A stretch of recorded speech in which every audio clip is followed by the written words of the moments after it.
For today's video, we're gonna solve some trigonometric problems. Okay, and we're going to solve this without using calculators. So, paano ba natin sila solve nang walang calculators? Since sa mga um, entrance exam, college entrance exam test, you are not allowed to use any kinds and types of calculators. So, paano ba natin sila isa-solve? First things first, let's understand yung mga trigonometric functions. So, we have mnemonics for there, which is SOHCAHTOA. So, feeling ko narinig nyo na siya. SOHCAHTOA. Each variable represents a quantity. So, yung first natin dito, itong S, that is sine, C for cosine, and T for tangent. At yung O naman, na-represent niyan ang opposite. Ang H naman ay hypotenuse at ang A ay adjacent. So, para mas ma-understand natin yun, example, meron tayo ditong right triangle. Ayan. So, sa right triangle, laging present dyan si theta or si angle natin. At si right angle. Okay? So, meaning to say, ito ay 90 degrees. Okay? Ngayon, nasan dyan yung mga variables na hinahanap natin? From theta, yung opposite sa kanya na part, which is this one, yan yung tinatawag natin na opposite. Okay? Or ito yung letter O sa mnemonics natin. And then, yung below ni theta, yan naman yung tinatawag nating adjacent. Okay? At yung longest line sa right triangle, yan naman yung tinatawag natin na hypotenuse. Okay? Another thing that you must learn is yung inverse function ng mga trigoms natin, which is yung cosecant, secant, at tangent, cotangent rather. So, ito opposite lang naman netong main trigoms natin, okay? So, example, si cotangent, so that is adjacent over opposite. Okay? So, opposite siya dito kay tangent.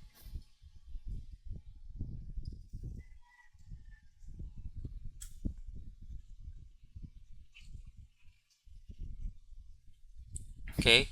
Si secant ay hypotenuse over adjacent. So, inverse function siya ni cosine. Okay? Then, si cosecant ay hypotenuse over opposite or inverse function ni sine. Okay?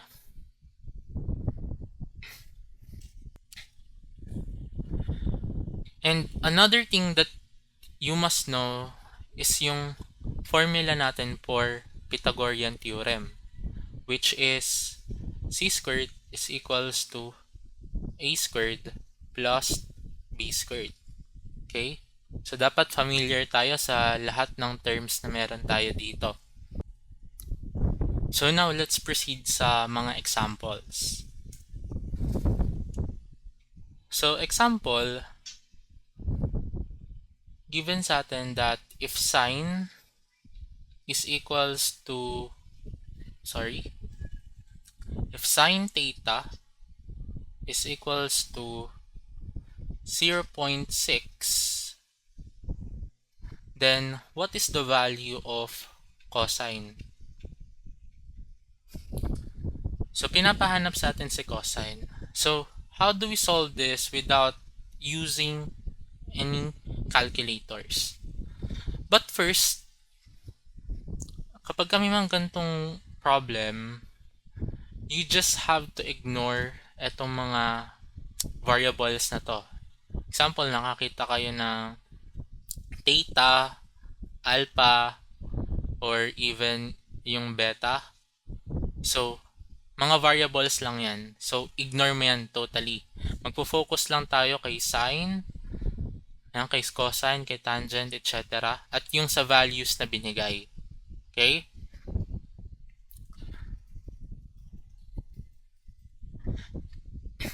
So now, let's proceed in solving. So first, understand natin. Pinapahanap sa atin si cosine, but you have sine. In solving this type of problems, mas madali para sa atin kapag naka-fraction yung problem natin. So, let's understand. Si sine ay equals yan kay opposite over hypotenuse. Okay? And sabi natin dito that sine is equals kay 0.6. So, paano natin siya i-turn from decimal to fraction? So, simply, ikakopy mo lang yung after ng decimal na number. So, dito meron tayong 6. So, ikakopy lang natin si 6. So, yan yung numerator natin. Over, no? Magdadagdag ka ng 1. And then, ika-count mo ngayon how many numbers ang meron to the right side ng decimal. So, mag-move tayo from that direction to this direction. At yung numbers na makikita natin doon, yun yung numbers na 0 na i-add natin sa denominator. So, dito nag-skip lang tayo ng isa. So, we will only add 1 0. Okay? Now, the next thing that we need to do sa mga ganito, since may lowest term sila, is to find yung GCF. At ang GCF nito ay 2. Okay? So, 6 divided by 2, that's 3. And 10 divided by 2, that's 5. So, ngayon, meron na tayong mas simpler, mas naiintindihan na natin yung problem. Kasi nga, hindi na siya nakadecimal. Mas madali na para sa atin i-solve. Kasi ibig sabihin lang nito na ang 3 natin, nag-represent yan as our opposite. Ang 5 natin, nag-represent yan si hypotenuse. Now, ano next natin? Understand natin anong variables ang meron kay cosine. So, si cosine, binubuo niyan ay adjacent at hypotenuse. May hypotenuse ka na which is 5. So, paano mo naman makahanap si adjacent? By using Pythagorean theorem. Okay? So, c squared is equals to a squared plus b squared. So, i-plot lang natin dito. Si c squared na represent niyan ay hypotenuse. Si a ay opposite. Although pwede naman magkapalit. And si b ay adjacent. Okay? Pero para lang mas madali para sa atin intindihin sila. Okay? So, mag-stick tayo sa mga variables na to. So, si c squared, i-plot lang natin yung value. So, that's 5 daw si hypotenuse. So, you have 5 squared is equals to 3 squared plus b squared. So, dito gagawin lang natin ay isolve lang natin yung b. So, solve lang natin si b. So, you have 5 squared, so that is 25 is equals to 3 squared, that is 9 plus b squared. And next, additive inverse. So, lilipat natin sa kabila.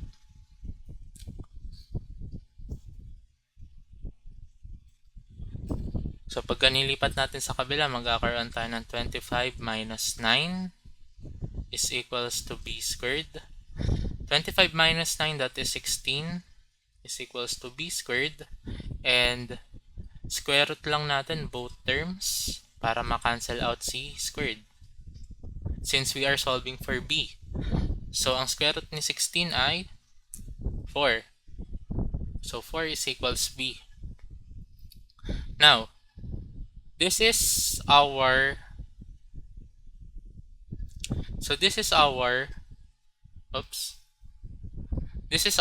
adjacent. So yan yung value natin for adjacent. So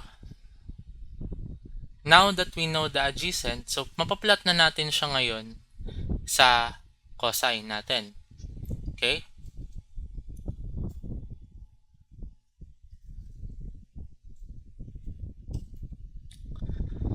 So cosine natin, adjacent natin ay 4. Ang hypotenuse natin ay 5. Ngayon, this number ay acceptable na. Pero if ang hinahanap sa atin ay si decimal form, so hanapin natin yung common multiple nila. So si 4 and 5, common multiple nila will be 2. Oops. So pwede mo silang i-times 2. So this one will become 8 all over 10. And tulad lang ng ginawa natin kay sine, kung paano natin siya kinonvert from decimal to fraction, ganun lang din dito. Okay? So you have 0.8. Okay? Since isang 0 lang naman. So this is our decimal form. So that's our final answer.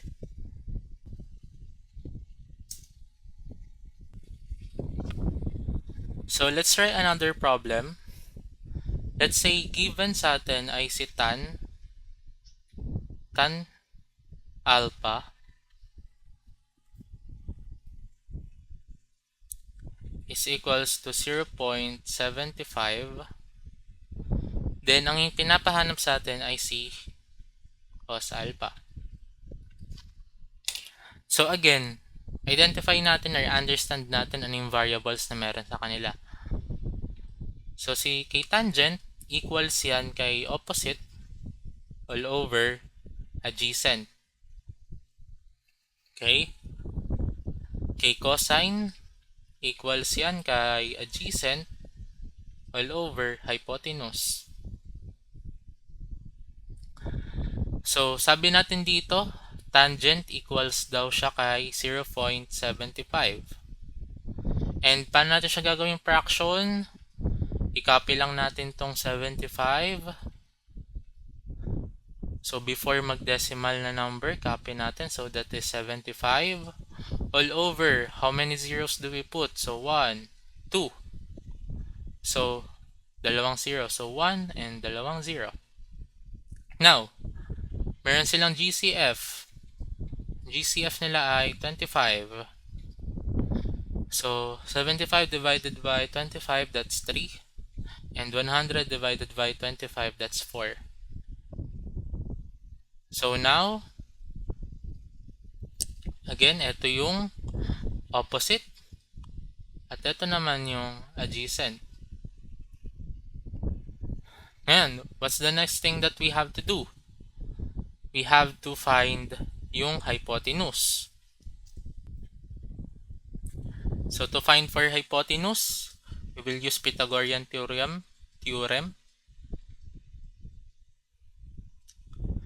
So plot lang natin.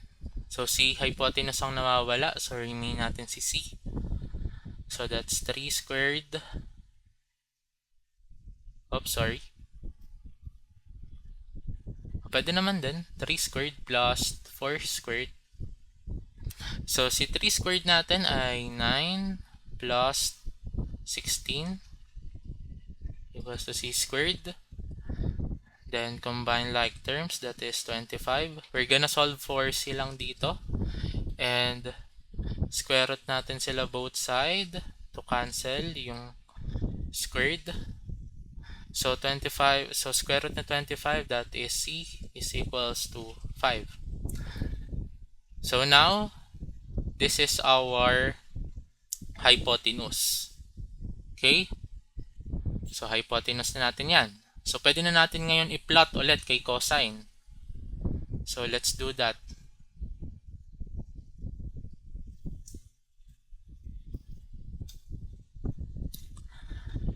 So si adjacent natin ay 4 over 5.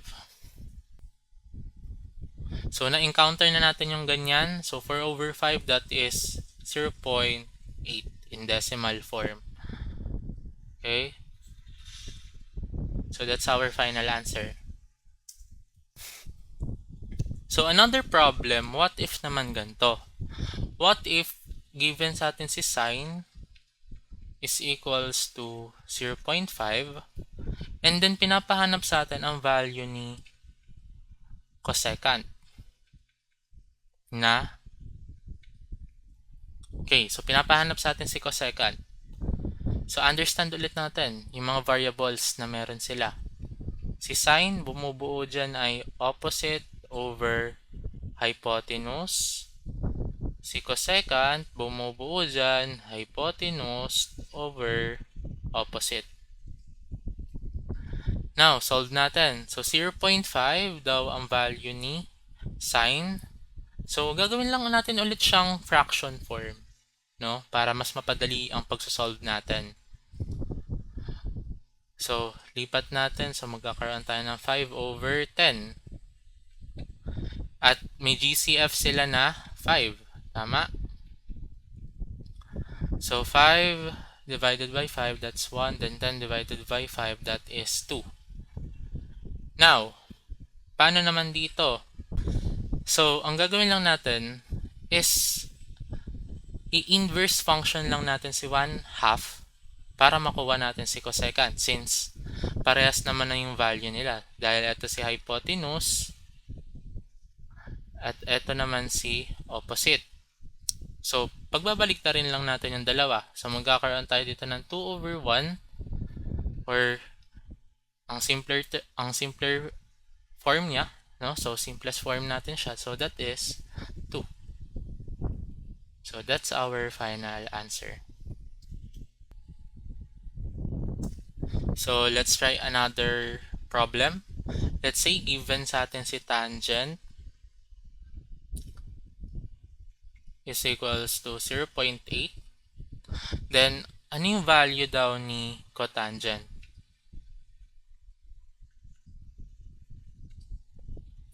So, understand ulit natin yung variable na meron sila. So, si tangent ay opposite all over adjacent.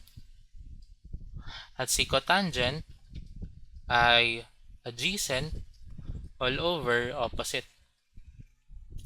Then, sabi natin, si tangent daw ay 0.8. So, gawin lang natin ulit siyang fraction.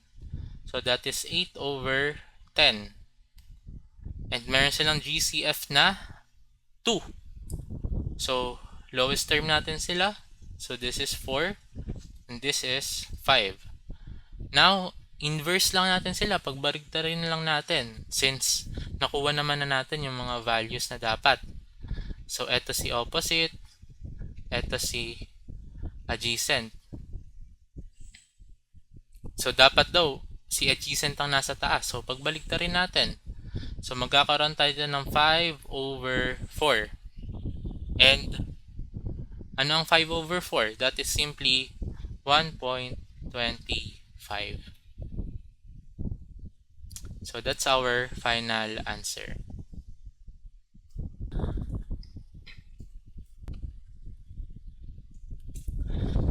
So, another problem will be what if given sa atin si cosine is equals to 0.6 and then you have secant na hinahanap natin.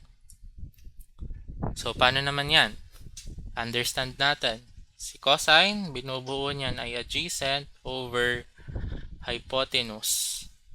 Si secant, binubuo niyan ay hypotenuse over adjacent. Then i-plot natin. So 0.6.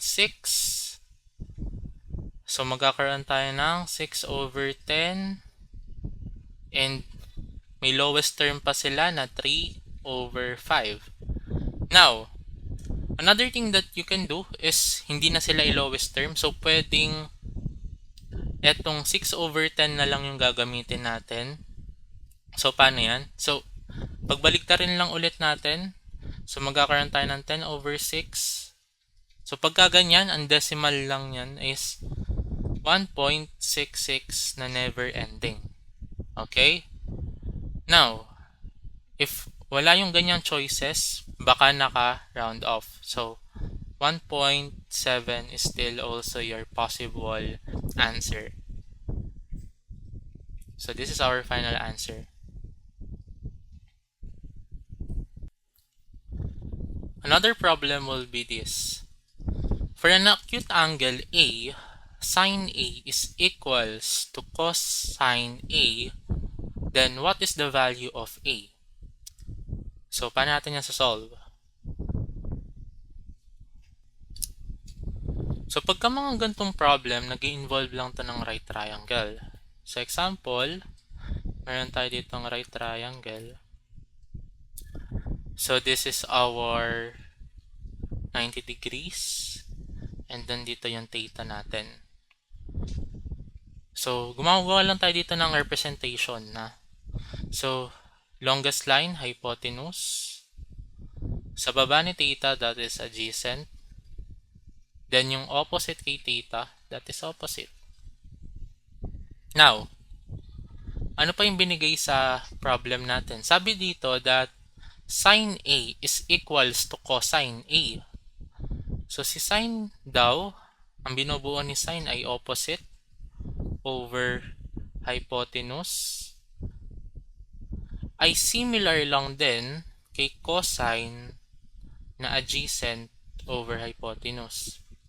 Anong ibig sabihin yan? Ibig sabihin yan, si hypotenuse dito ay equal or magkamuka. Si opposite at adjacent ay equal lang din daw or magkamuka. Okay? So, paano natin sa-solve?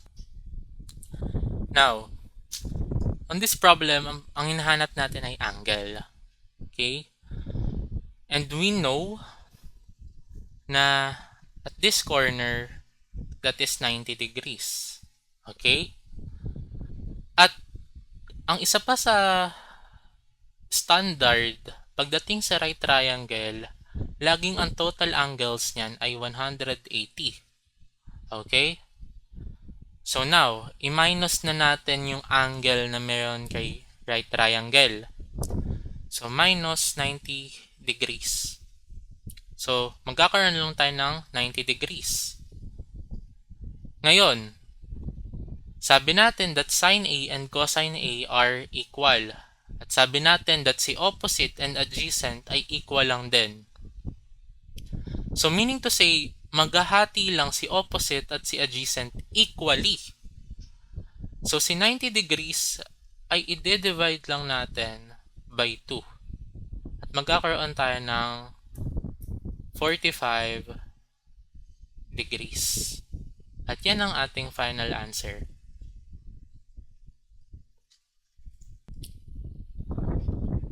So paano po naging ganyan?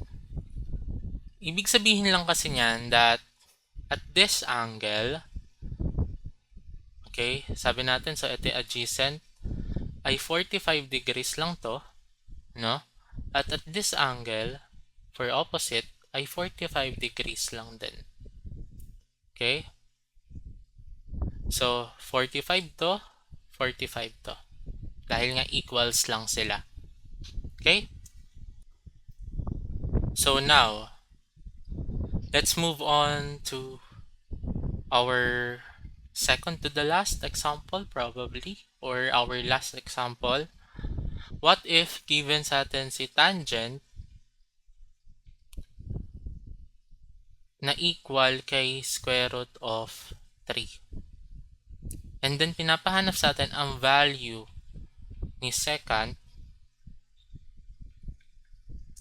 So, paano natin ngayon to isa-solve? The one way of solving this type of problems is using yung table na ginagamit natin sa Trigom, which is example, sine, cosine, 0 degrees, 30, 45, 60.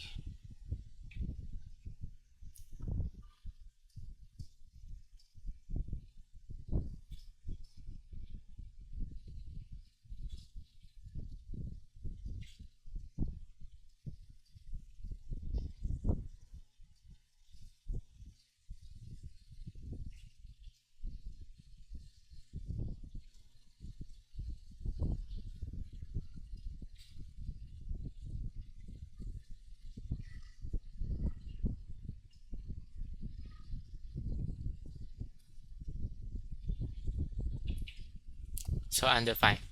Now, paano natin to isosolve if ganito yung given? If given naman sa atin si table, first thing, no, is hanapin natin sa table na to kung nasan si square root of 3. So, tangent daw siya, square root of 3. So, eto. So, this one. Ngayon, si secant ay inverse function lang para kay cosine. So, meron tayo ditong cosine. At ang value nun, no, ay 1/2 para kay cosine. Or 1/2. Now, since inverse function, since ang hinahanap natin ay si secant, so i-inverse lang natin to. So kung if si cosine ay equals kay 1/2, then babaligtarin mo lang yan. So magkakaroon ka ng 2/1 or simply equal kay 2. So that's our final answer. What is the other way naman?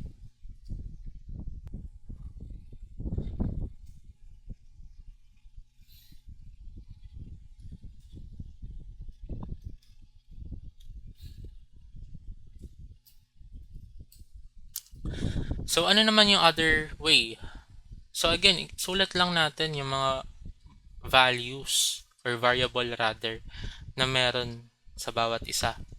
So ito daw ay opposite over adjacent. You have also your cosine na adjacent over hypotenuse. Susulat ko na lang kung ano yung important And si secant na hypotenuse over adjacent. Now, sabi natin na si tangent ay equal kay square root of 3. Now, ano ba yung lagi natin ginagawa? Ginagawa natin sila in fraction form. So, si square root of 3, ang fraction lang yan ay square root of 3 over 1. So, kakopy mo lang, then lalagyan mo ng over 1. Okay? Now, on this fraction form, we know that square root of 3 represents opposite at yung 1 natin represents adjacent or adjacent. Ngayon, the next thing is to use Pythagorean theorem. Plus b squared. So, then, ipaplot lang natin yung mga variables. So, hinahanap natin si hypotenuse. So, this is square root of 3 squared plus si adjacent natin or si b natin ay 1 squared. Ngayon, makakancel natin si square root. Okay, so magkakaroon tayo ng c squared is equals to 3 plus square root ni 1, that is 1. Then, pagsamahin natin, so that's 4 c squared. Then, cancel out natin si squared by adding square root. So, makakancel na to. Square root ni 4, that is 2. So, now, this is our hypotenuse. Okay? So, now, kompleto na yung mga variables na kailangan natin. So, meron na tayong hypotenuse, meron na din tayong adjacent. So, plot na natin agad kay secant. So, si secant is equals kay adjacent natin, that is 1, then hypotenuse natin is 2. Okay? And 2 over 1, that is simply 2. So, that's our final answer.